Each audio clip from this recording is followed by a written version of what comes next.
Jesús tenía una fórmula para vivir en paz absoluta en medio del caos, y la mayoría de los creyentes nunca la aplicó.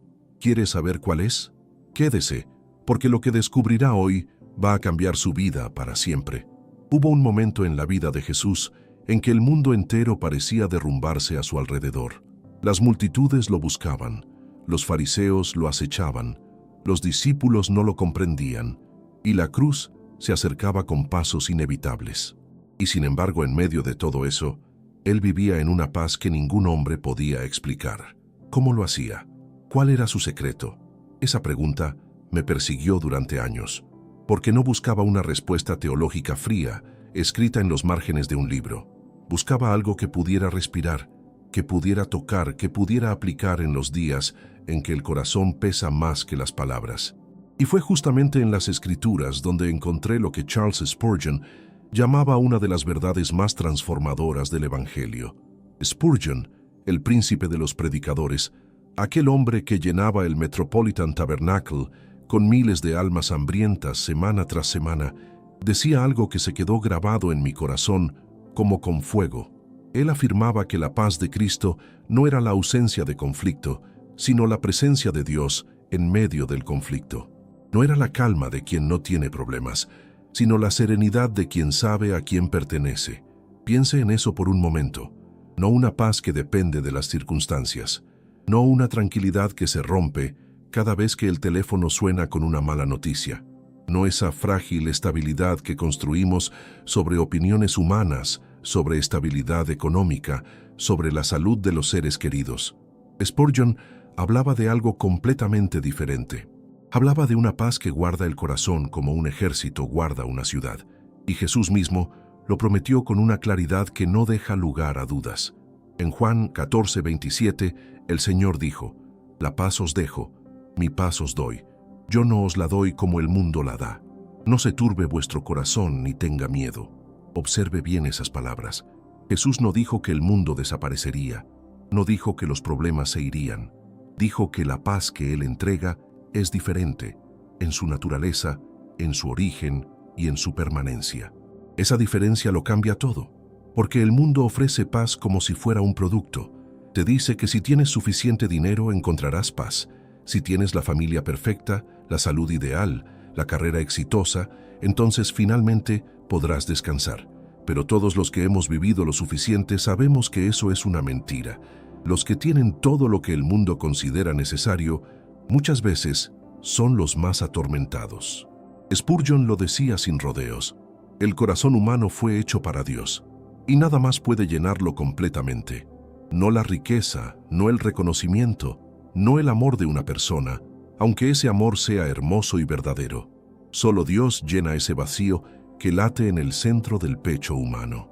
Y la paz que Dios ofrece viene justamente cuando dejamos de buscar esa plenitud en los lugares equivocados.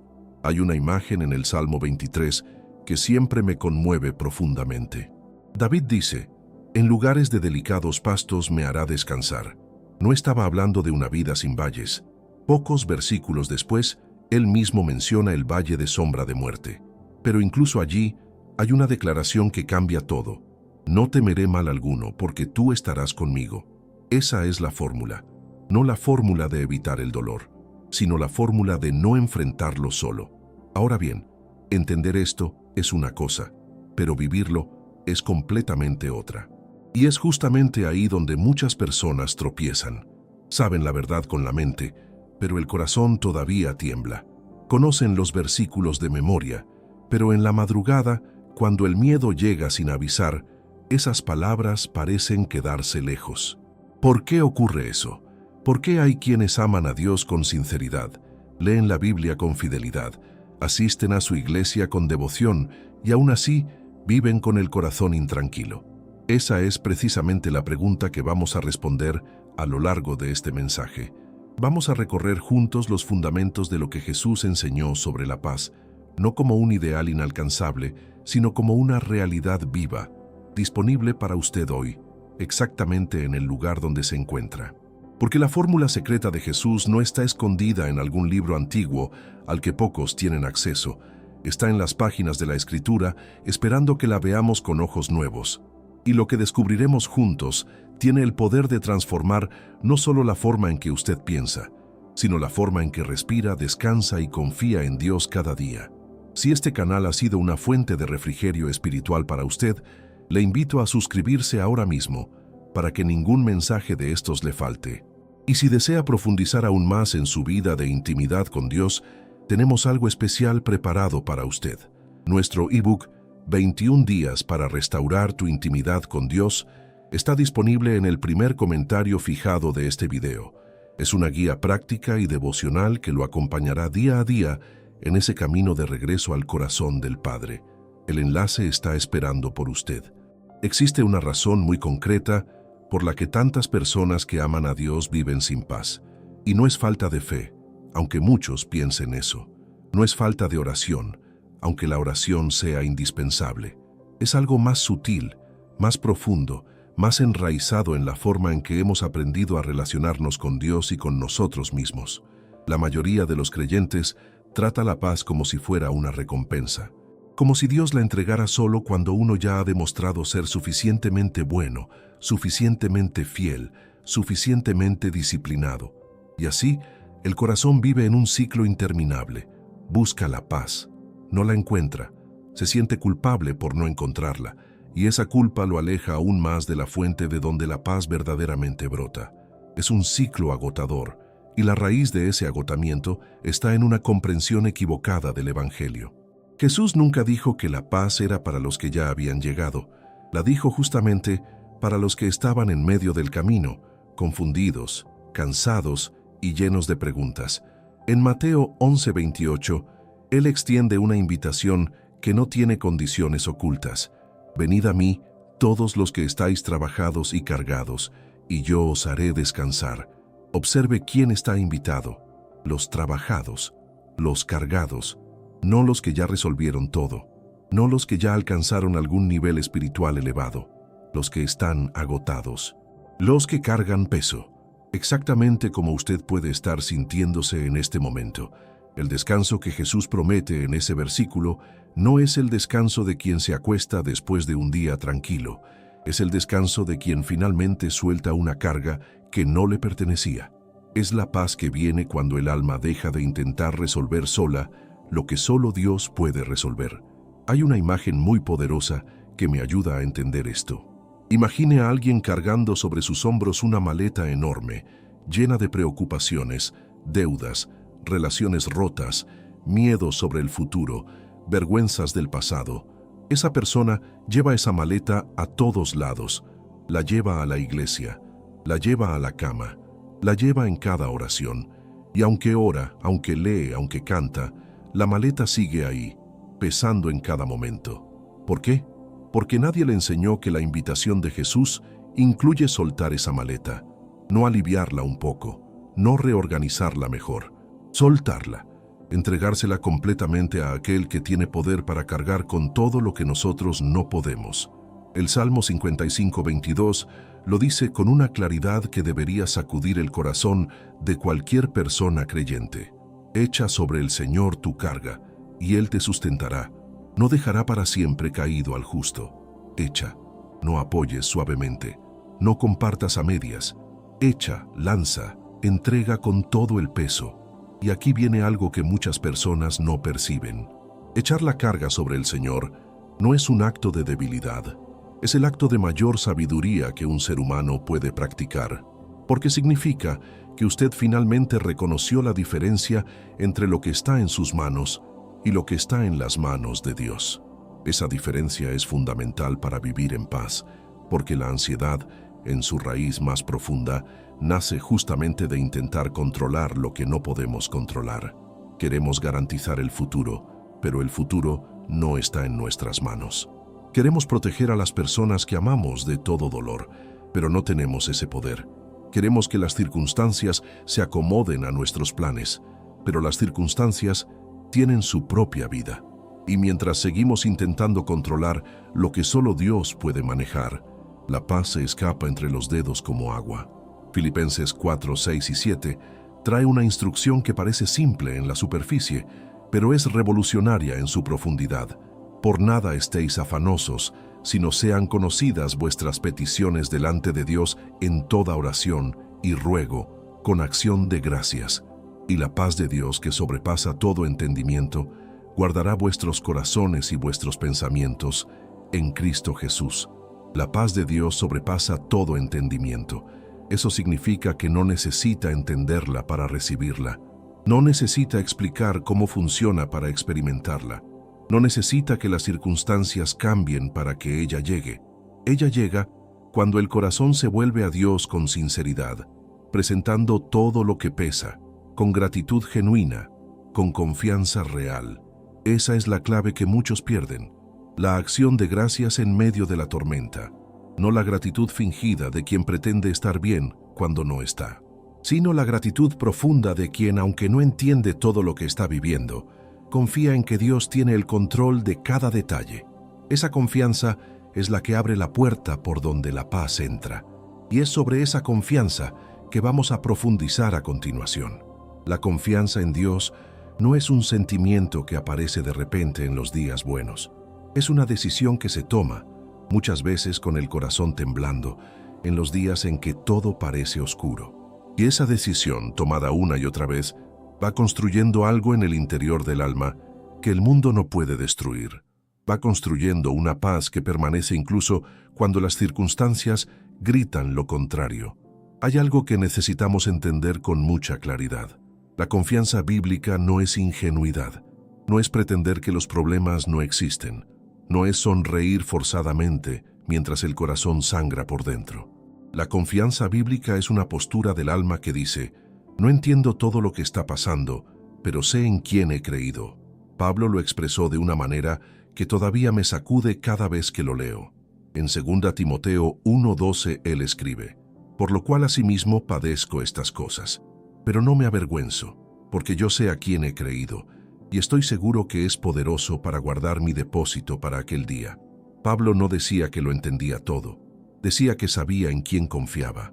Y esa certeza, esa convicción profunda sobre el carácter de Dios era la raíz de su paz en medio del sufrimiento, porque cuando usted conoce verdaderamente a Dios, no solo conoce sus promesas, conoce su carácter, y el carácter de Dios nunca cambia. Eso es lo que hace que la confianza sea posible en cualquier circunstancia.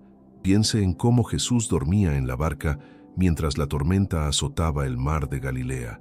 Los discípulos estaban aterrados, las olas golpeaban con fuerza, el barco se llenaba de agua y Jesús dormía, no porque no supiera lo que estaba ocurriendo, sino porque su paz no dependía del clima, sino del Padre. Cuando los discípulos lo despertaron, llenos de miedo, Él no los regañó por haber sentido miedo, los miró con ternura y les hizo una pregunta que todavía resuena en el corazón de cada creyente que vive con ansiedad. ¿Por qué estáis así amedrentados? ¿Cómo no tenéis fe? Marcos 4:40. No era una pregunta de reproche frío, era una invitación a mirar más allá de las olas. Era un llamado a recordar quién estaba en la barca con ellos, porque cuando Jesús está en su barca, la tormenta no tiene la última palabra. Pero aquí surge una pregunta honesta que vale la pena hacer. ¿Cómo se construye esa clase de confianza? ¿Cómo se llega al punto en que la tormenta sigue rugiendo, pero el corazón permanece en calma? La respuesta tiene un nombre en las Escrituras. Se llama intimidad con Dios, no el conocimiento sobre Dios. No la información acumulada en años de estudio bíblico, aunque el estudio sea valioso y necesario, sino la relación viva, respirante, cotidiana con el Dios que habla, que escucha, que se hace presente en los momentos más inesperados. El Salmo 91 lo describe con una belleza que pocas palabras humanas podrían igualar. Comienza diciendo: el que habita al abrigo del Altísimo morará bajo la sombra del Omnipotente. Observe que no dice el que visita ocasionalmente, no el que aparece en momentos de crisis, el que habita, el que se instala, el que permanece, el que hace su morada en la presencia de Dios.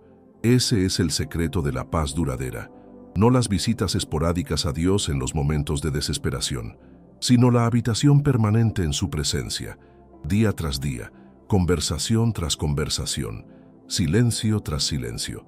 Y esa intimidad se construye de manera muy concreta. Se construye en la oración, que no es un ritual, sino un diálogo real. Se construye en la lectura de la palabra que no busca información, sino encuentro. Se construye en los momentos de silencio, donde el alma aprende a escuchar la voz suave y delicada que habló a Elías en el desierto. En 1 Reyes 19, Elías estaba agotado, solo, con miedo, pidiendo morir, y Dios no apareció en el viento recio que partía los montes, no apareció en el terremoto, no apareció en el fuego, apareció en una voz apacible y delicada.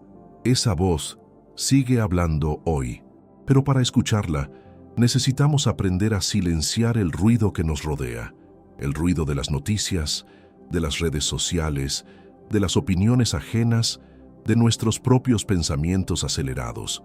La paz de Dios habita en el silencio interior que se cultiva en su presencia, y esa presencia está disponible para usted en este mismo momento, no cuando usted sea perfecto, no cuando su vida esté ordenada, sino exactamente ahora, tal como usted está. Porque Dios no espera que usted llegue limpio para invitarlo a entrar. Él viene al encuentro de los que lo buscan con corazón sincero, y cuando ese encuentro ocurre de verdad, algo cambia en el interior del alma que ninguna circunstancia externa puede deshacer. Eso nos lleva a algo aún más profundo que necesitamos examinar juntos, porque la paz de Dios no solo transforma la forma en que vivimos los momentos difíciles, transforma también la forma en que vemos el mundo, las personas y a nosotros mismos, y esa transformación tiene todo que ver con lo que la mente escoge meditar cada día. La mente humana es un campo de batalla. Eso no es una exageración poética, es una realidad que cualquier persona que haya intentado vivir con fe en medio de un mundo caótico conoce muy bien, porque no basta con creer en Dios si la mente pasa el día alimentándose de pensamientos que contradicen todo lo que la fe afirma. Hay personas que oran por la mañana, entregan sus cargas al Señor con sinceridad, sienten una paz momentánea que parece real, y antes de que el día termine, esa paz ya desapareció, no porque Dios la haya retirado, sino porque la mente volvió a los mismos patrones, las mismas preocupaciones, las mismas conversaciones internas que construyen muros entre el alma y la presencia de Dios. Jesús sabía esto. Por eso, cuando enseñó sobre la paz, no solo habló de confiar en Dios, habló también de lo que escogemos contemplar. En el Sermón del Monte, en Mateo 6:25 al 34, Él dedicó un pasaje entero a hablar sobre la ansiedad, y lo que dijo revela algo profundo sobre cómo funciona la paz interior. Por tanto os digo, no os afanéis por vuestra vida, qué habéis de comer o qué habéis de beber, ni por vuestro cuerpo qué habéis de vestir. ¿No es la vida más que el alimento y el cuerpo más que el vestido? Y luego señala hacia las aves del cielo y los lirios del campo. No lo hace para dar una lección de botánica o de biología. Lo hace porque quiere que la mente se detenga, que los ojos vean, que el alma aprenda a contemplar la provisión de Dios en lo pequeño antes de confiar en ella para lo grande. Ese es un principio espiritual de una profundidad extraordinaria. La paz no llega simplemente porque decidimos no preocuparnos. Llega cuando la mente es redirigida hacia algo más grande que el problema. Llega cuando los ojos del alma aprenden a ver a Dios obrando en los detalles que normalmente ignoramos. Pablo lo confirma en Filipenses 4:8, con una instrucción que parece sencilla, pero que exige una disciplina espiritual real. Por lo demás, hermanos, todo lo que es verdadero, todo lo honesto, todo lo justo, todo lo puro, todo lo amable, todo lo que es de buen nombre, si hay virtud alguna, si algo digno de alabanza, en esto pensad. En esto pensad, no en los escenarios catastróficos que la mente fabrica a las 3 de la madrugada, no en las palabras hirientes que alguien dijo hace años y que todavía repetimos en silencio, no en los fracasos del pasado, ni en los miedos del futuro, en todo lo que es verdadero, puro, amable, digno de alabanza. Eso no es negación, es una redirección intencional de la atención del alma, y esa redirección requiere práctica. Requiere que cada vez que la mente comience a rodar hacia el abismo de la preocupación, tomemos una decisión consciente de llevarla de vuelta hacia Dios. En 2 Corintios 10:5, Pablo habla de llevar cautivo todo pensamiento a la obediencia de Cristo. Esa es una imagen de guerra, porque la mente no se rinde fácilmente. Los pensamientos de miedo, de duda, de desesperanza, no desaparecen solos. Deben ser confrontados, reconocidos y entregados a Cristo uno por uno. Ahora bien, hay algo que hace que todo esto sea posible, y es la certeza de que Dios conoce exactamente lo que usted está viviendo, no de manera general, como quien conoce millones de historias al mismo tiempo, sino de manera íntima, personal, detallada. El Salmo 139, 2 y 3 dice: Tú has conocido mi sentarme y mi levantarme, has entendido desde lejos mis pensamientos, has escudriñado mi andar y mi reposo, y todos mis caminos te son conocidos. Todos sus caminos le son conocidos a Dios. Cada paso que usted da, cada pensamiento que cruza su mente antes de que las palabras se formen, cada lágrima que cae en la oscuridad cuando nadie más está mirando. Dios lo ve todo, lo conoce todo, y no se sorprende con nada de lo que usted está viviendo. Esa certeza es un ancla para el alma en medio de la tormenta, porque cuando usted sabe que no está escondido de Dios, que no está perdido entre millones, que es visto, conocido y amado de manera específica e individual, la soledad que alimenta la ansiedad comienza a disolverse. No hay paz más profunda que la de quien sabe que es completamente conocido y aún así completamente amado. Esa es la paz que Jesús ofrece. No la paz de quien no tiene enemigos, no la paz de quien no tiene deudas ni enfermedades ni relaciones rotas, sino la paz de quien sabe que el Dios que lo conoce completamente está trabajando en cada detalle de su historia para un propósito que excede todo lo que la mente humana puede imaginar. Y justamente cuando comenzamos a ver nuestra historia desde esa perspectiva, algo más se ilumina, porque la paz de Dios no solo cambia la forma en que pensamos, cambia también la forma en que nos relacionamos con las personas que nos rodean. Y esa dimensión de la paz es una de las más olvidadas y al mismo tiempo una de las más transformadoras que vamos a descubrir juntos. Hay una dimensión de la paz que raramente se menciona en los sermones sobre el tema. Se habla mucho de la paz interior, de la paz con Dios, de la paz que sobrepasa el entendimiento, pero existe una paz que Jesús consideró tan importante que la colocó en el corazón mismo de sus enseñanzas, y esa es la paz con las personas que nos han herido. Esto incomoda, lo sé, porque hay heridas que son reales, profundas, y que dejaron marcas que todavía duelen al tacto. No estoy hablando de heridas imaginarias ni de ofensas pequeñas que se olvidan con el tiempo.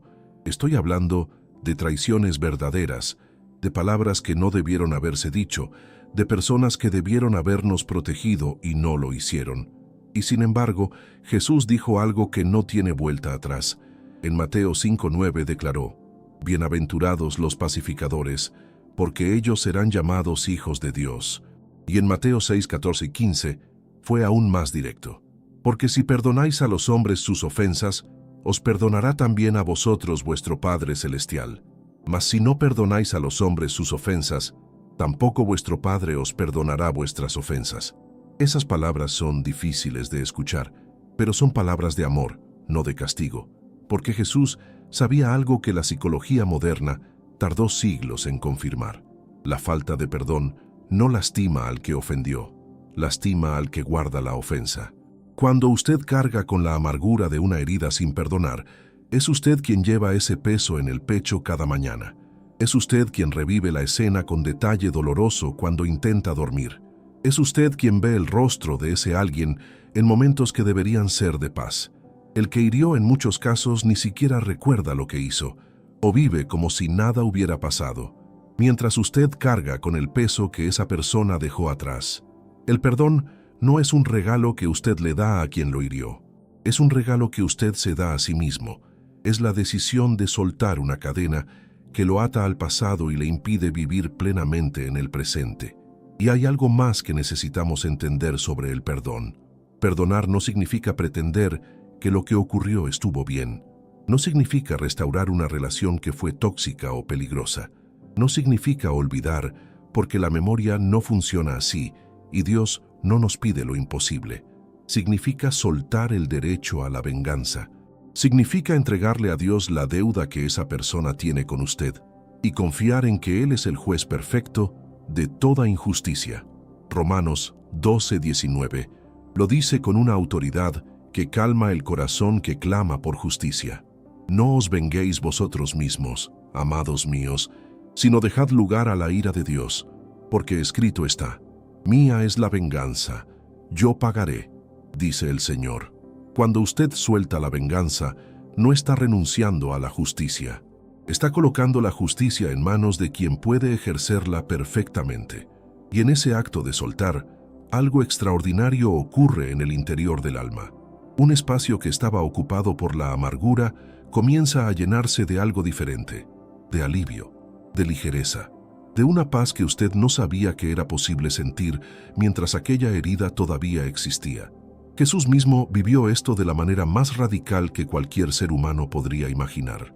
En la cruz, con el cuerpo destruido por el dolor, rodeado de quienes lo habían traicionado, abandonado y crucificado, pronunció palabras que desafían toda lógica humana. Lucas 23:34 registra ese momento con una sencillez que es casi imposible de absorber. Y Jesús decía: Padre, perdónalos porque no saben lo que hacen. No después de que le pidieran perdón, no cuando ya estaban arrepentidos, en el momento mismo del dolor más intenso, mientras todavía clavaban los clavos, mientras todavía lo insultaban. Eso es lo que hace que el perdón cristiano sea completamente diferente a cualquier otra forma de reconciliación que el mundo pueda ofrecer. No depende de que el otro cambie, no espera condiciones favorables, nace de una decisión del corazón que ha sido transformado por la gracia, y esa gracia está disponible para usted hoy. Si hay alguien en su vida cuya imagen aparece en su mente con dolor, si hay una herida que todavía sangra cuando nadie está mirando, si hay una conversación que nunca ocurrió y que todavía pesa en el alma, Dios no lo está llamando a forzar un sentimiento que no tiene. Lo está llamando a dar un paso de voluntad en dirección al perdón, a decir, aunque sea con la voz temblorosa: Señor, no tengo fuerzas para perdonar, pero te pido que hagas en mí lo que yo no puedo hacer solo. Esa oración, dicha con sinceridad, es el comienzo de una libertad que transforma la vida desde adentro hacia afuera, porque la paz que Jesús ofrece no puede coexistir con el peso de la amargura. Cuando uno entra, el otro debe salir, y la elección de cuál de los dos quedarse pertenece a cada alma. Esa realidad nos lleva a algo que muchos creyentes enfrentan en silencio, porque no siempre la mayor batalla por la paz ocurre con otras personas. A veces, la batalla más feroz ocurre dentro de nosotros mismos, en la forma en que nos juzgamos, en lo que creemos sobre quiénes somos delante de Dios. Y esa batalla necesita ser nombrada con honestidad para que la paz pueda finalmente ganarla. Existe una voz que muchas personas escuchan en silencio y que pocas se atreven a confesar en voz alta. No es la voz de un enemigo externo, no viene de alguien que nos hirió en el pasado, viene de adentro y dice cosas como: no eres suficiente, Dios no puede usarte a ti, después de todo lo que has hecho no mereces su paz, eres demasiado débil, demasiado fallido, demasiado imperfecto para recibir lo que Él promete. Esa voz es una de las mayores ladronas de paz que existe en la vida del creyente, y es tan destructiva precisamente porque usa verdades a medias para construir mentiras completas. Sí, usted ha fallado. Sí, ha habido momentos de debilidad, de duda, de decisiones que desearía poder deshacer. Pero esa voz toma esas verdades parciales y las convierte en una sentencia definitiva sobre quién usted es delante de Dios. Y eso es una mentira, porque el Evangelio de Jesucristo no es la historia de Dios amando a los perfectos. Es la historia de Dios amando a los quebrantados, a los que fallaron, a los que se perdieron en el camino y necesitaban que alguien los encontrara. Romanos 5:8 lo declara con una claridad que debería silenciar toda acusación.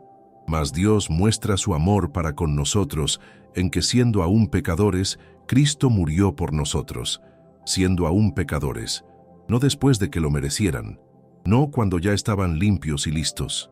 En medio de su condición más oscura, Cristo fue a su encuentro. Eso cambia todo. Porque si la gracia de Dios no esperó que usted fuera perfecto para salvarlo, tampoco espera que usted sea perfecto para darle paz. La paz de Dios no es una recompensa para los que ya llegaron, es un regalo para los que todavía están en camino, con las rodillas raspadas por las caídas y el corazón todavía aprendiendo a confiar. Hay una escena en el Evangelio de Juan que me parece una de las más hermosas de toda la Escritura. Es el encuentro de Jesús con Pedro después de la resurrección, registrado en Juan 21. Pedro había negado a Jesús 3 veces. Había jurado que nunca lo abandonaría, y cuando llegó el momento de la prueba, el miedo fue más fuerte que la promesa. Ese tipo de falla deja una marca muy profunda en el alma. No solo la culpa de lo que se hizo, sino la vergüenza de haberse conocido en el peor momento y no haber gustado lo que se vio. Y sin embargo, Jesús no lo evitó, no lo ignoró, no lo trató con frialdad distante, como si la traición hubiera cerrado una puerta que ya no podía abrirse. Lo buscó. Preparó un desayuno en la orilla del mar, y en la intimidad de esa conversación junto al fuego, le hizo una pregunta 3 veces, una por cada negación. ¿Me amas? No para restregarlo en la herida, sino para restaurarlo completamente, para decirle con cada repetición que la gracia era más grande que la falla, que el amor era más profundo que la traición, que el futuro era más real que el pasado. Esa es la forma en que Dios trata con los que han fallado, no con acusación, con restauración. Y la paz que nace de saber que uno ha sido restaurado, perdonado y devuelto al propósito de Dios, a pesar de todo lo que ocurrió, es una paz que ninguna circunstancia externa puede fabricar ni destruir. Hebreos 4:16 nos invita con palabras que el alma cansada necesita escuchar una y otra vez. Acerquémonos pues confiadamente al trono de la gracia, para alcanzar misericordia y hallar gracia para el oportuno socorro. Confiadamente, no con vergüenza arrastrándose por el suelo, no con miedo de ser rechazado, con confianza, porque el trono al que nos acercamos es un trono de gracia, no de juicio. Esa confianza no nace del orgullo de quien cree que merece algo, nace de la fe en quien Dios es, en su misericordia que se renueva cada mañana, como lo declara Lamentaciones 3:22 y 23. Por la misericordia de Jehová no hemos sido consumidos, porque nunca decayeron sus misericordias. Nuevas son cada mañana, grande es tu fidelidad. Cada mañana, no cada vez que usted lo merezca, no cada vez que haya tenido una semana espiritual perfecta. Cada mañana, sin excepción, la misericordia de Dios se renueva sobre su vida. Eso significa que hoy, sin importar cómo fue ayer, sin importar lo que hizo o dejó de hacer, la misericordia de Dios está disponible para usted de manera fresca y completa. Esa es una verdad que tiene el poder de silenciar la voz acusadora que roba la paz desde adentro. Porque cuando usted finalmente le cree a Dios más de lo que le cree a esa voz interior, algo cambia en la raíz misma de su vida espiritual. Ya no vive corriendo de Dios por miedo al rechazo, vive corriendo hacia Él, porque sabe que lo que encontrará no es juicio, sino brazos abiertos. Y es precisamente desde ese lugar de gracia recibida que la paz de Dios puede fluir no solo hacia adentro del alma, sino también hacia afuera, hacia la vida práctica de cada día. Porque la paz verdadera no se queda encerrada en los momentos de oración, se derrama sobre cada decisión, cada conversación, cada paso que se da en la jornada diaria. Y entender cómo eso ocurre en la práctica es lo que exploraremos a continuación. Hay una diferencia enorme entre saber que la paz existe y realmente vivir en ella cada día. Y esa diferencia no se cierra con más información. Se cierra con decisiones concretas, repetidas, que van formando en el alma hábitos espirituales que sostienen la paz incluso cuando las emociones fluctúan. Porque las emociones fluctúan siempre. Eso es parte de ser humano. Pero la paz de Dios no depende de las emociones. Depende de a quién el corazón está anclado. Jesús describió esto con una imagen que todos conocemos, pero que pocos realmente han habitado en su profundidad. En Mateo 7:24 al 27, habló de 2 constructores. Uno edificó su casa sobre la roca, el otro la edificó sobre la arena. Cuando vinieron las lluvias, los vientos y las inundaciones, una casa resistió y la otra cayó. La diferencia no estaba en la intensidad de la tormenta, La tormenta fue la misma para los dos. La diferencia estaba en el fundamento. Eso lo cambia todo, porque muchas personas, cuando enfrentan una crisis, llegan a la conclusión de que su fe es débil. Piensan que si tuvieran más fe, la tormenta no les afectaría tanto. Pero Jesús no dijo que quienes edifican sobre la roca no sentirán las tormentas. Dijo que su casa no caerá. Hay una diferencia enorme entre ser sacudido y ser derribado. Y la paz que Dios ofrece no promete la ausencia de sacudidas, promete que el fundamento no cede. Entonces, ¿cómo se construye ese fundamento de manera práctica en la vida cotidiana?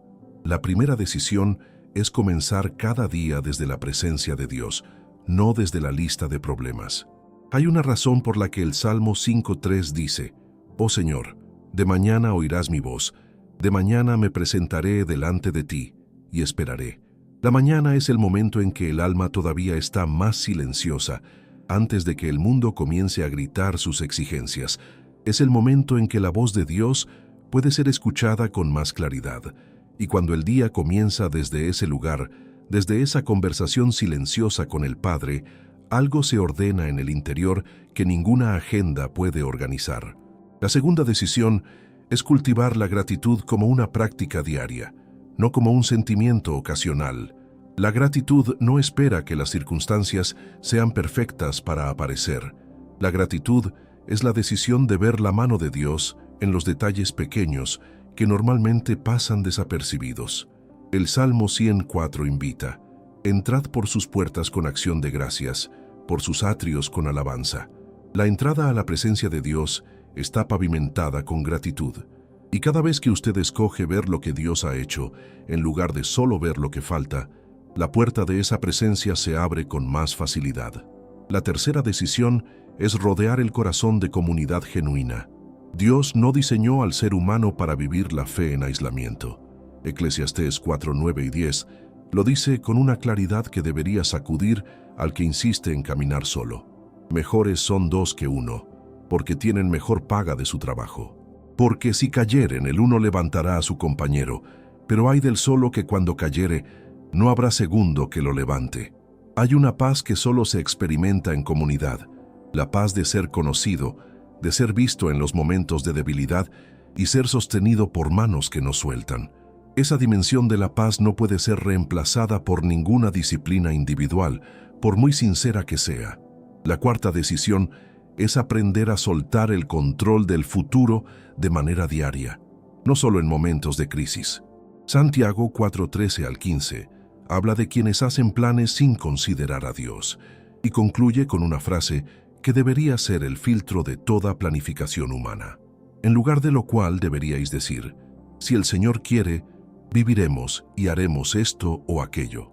No es una expresión de pasividad, es una declaración de dependencia consciente. Es el reconocimiento de que el futuro está en manos mejores que las nuestras. Y esa declaración, hecha con convicción real, libera al corazón de una carga que nunca le perteneció. La quinta decisión es alimentar el alma con la palabra de Dios de manera constante, no como obligación religiosa, sino como alimento real para un alma que sin esa nutrición se debilita. Josué 1:8 conecta directamente la meditación en la palabra con la prosperidad del alma. Nunca se apartará de tu boca este libro de la ley, sino que de día y de noche meditarás en él, para que guardes y hagas conforme a todo lo que en él está escrito, porque entonces harás prosperar tu camino y todo te saldrá bien. Meditar en la palabra no es leerla rápidamente para cumplir una meta devocional. Es detenerse en ella, masticarla, dejar que sus verdades desciendan desde la mente hasta el corazón y desde el corazón hasta las decisiones de cada día. Estas 5 decisiones, practicadas con constancia, no construyen una vida perfecta, construyen una vida anclada, una vida que puede ser sacudida por las tormentas sin ser destruida por ellas.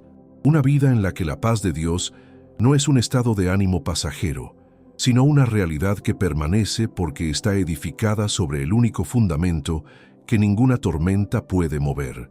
Y cuando ese fundamento está sólido, ocurre algo que pocas personas anticipan. La paz deja de ser algo que usted busca para convertirse en algo que usted irradia. Otros comienzan a notarlo, comienzan a preguntar de dónde viene esa serenidad que no encaja con las circunstancias. Y esa pregunta abre la puerta más hermosa que existe, la de compartir con otro alma hambrienta la fórmula que Jesús dejó para todos los que desean vivir en completa paz. Llegamos juntos al final de este mensaje y lo que queda en el corazón es esto. La paz que Jesús ofrece no es un sueño distante, es una realidad disponible para usted hoy, exactamente donde está. No depende de circunstancias perfectas, depende de un corazón que escoge, día a día, confiar en el Dios que nunca falla. Que esa verdad no se quede solo en la mente, sino que descienda profundamente al alma y transforme cada paso de su camino. Gracias de corazón por haber llegado hasta aquí. Si este mensaje tocó su vida, suscríbase al canal, deje su like, comente lo que Dios habló a su corazón hoy y no se pierda los próximos videos que aparecerán en su pantalla. Y si desea profundizar aún más en su intimidad con Dios, nuestro ebook 21 días para restaurar tu intimidad con Dios está en el primer comentario fijado, esperando por usted. Que la paz de Cristo guarde su corazón siempre.